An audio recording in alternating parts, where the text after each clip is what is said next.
si nous faisons des péchés, nous serons égaux avec eux dans les péchés, et eux, ils sont plus nombreux que nous, donc eux vont gagner. Alors pour gagner, il faut être pieux, il faut être correct, il faut être dhakir, il faut faire beaucoup de dhikr et vous gagnez. Et c'est vrai, il gagnait toujours. Khalid bin Walid est le combattant, le chef de l'armée qui n'a jamais été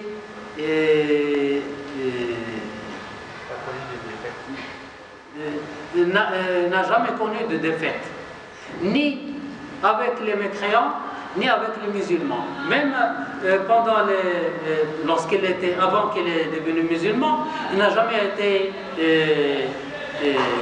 il n'a jamais connu la défaite.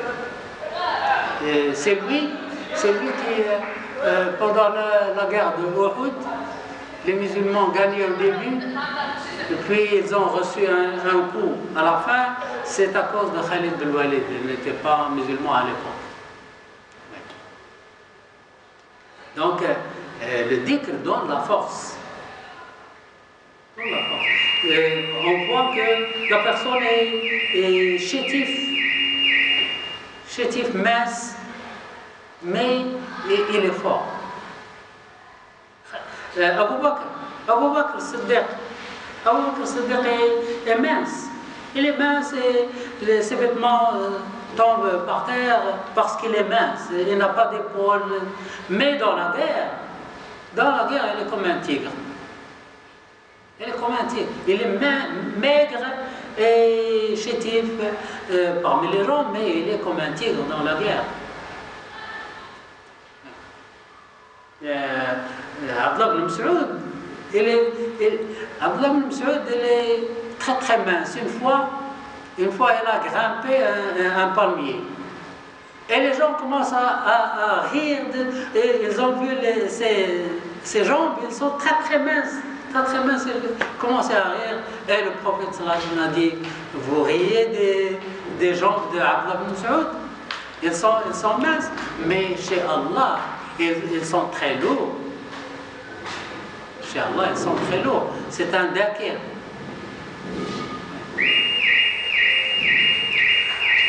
Alors, numéro 7, le dhikr attire la subsistance, il attire le ni'ma, il attire le baraka, la bénédiction. Lorsque vous prononcez le dhikr chez vous, il y a les anges qui arrivent. Les anges qui arrivent dans la maison. Et la bénédiction arrive. Dhikr. Quand vous voulez manger, vous commencez par dhikr d'abord. Vous dites Bismillah. Bismillah, c'est du dhikr. Dites Bismillah et vous serez satisfait. Le prophète sallallahu alayhi wa sallam a dit, le musulman mange d'un seul morceau d'intestin et le mécréant mange de 7. C'est-à-dire, le mécréant qui ne prononce pas le nom d'Allah, lorsqu'il mange 7 fois la quantité d'un musulman qui dit Bismillah. Vous prenez un peu de nourriture, vous dites Bismillah, et à la fin vous dites Alhamdulillah, et vous serez satisfait.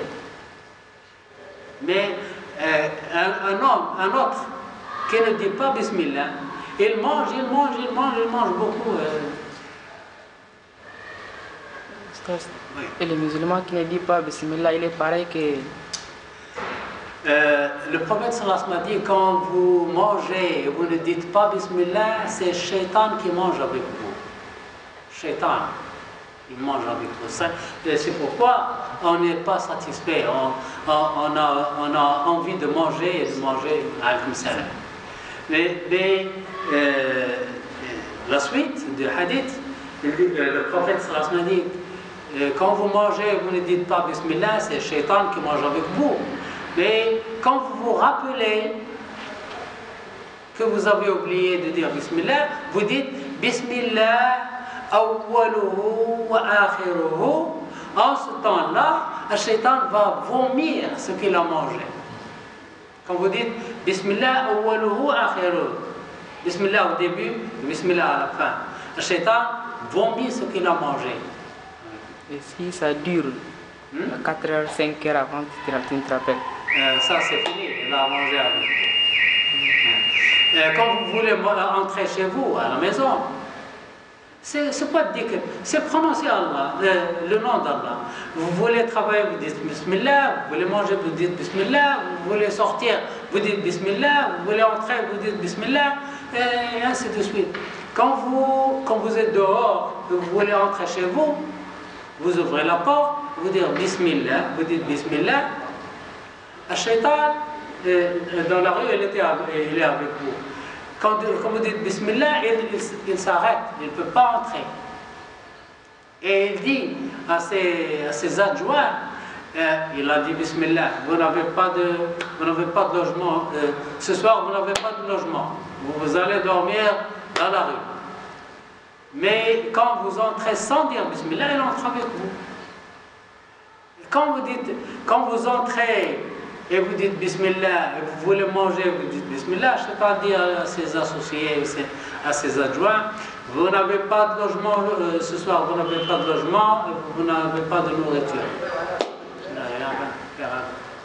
Mais quand il entre sans dire Bismillah, le shaitan entre et quand il ne dit pas Bismillah dans la nourriture, il mange.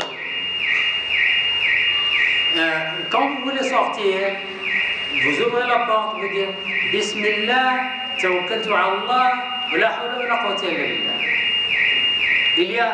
À la porte, il y a un ange et un shaitan.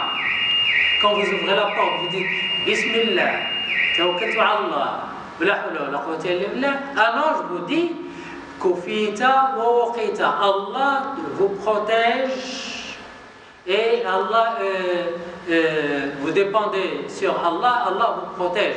Et Shaitan dit à son ami, à son associé, allons-nous chercher un autre, qu'allons-nous faire avec quelqu'un que Allah protège? Allah le protège, alors nous n'avons pas d'influence sur lui, allons chercher un autre.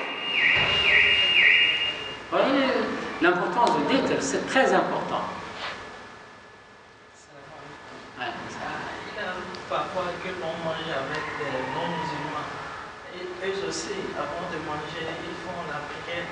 Et bon, la prière, ils le font souvent normalement. Mais à la fin, ils disent nous avons prié au nom de Jésus. Oui. Est-ce que c'est permis que l'on mange avec eux?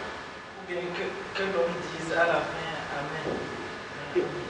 Ils ont prié au nom de Jésus. Ils n'ont pas prié au nom d'Allah. C'est Shaitan mange avec eux.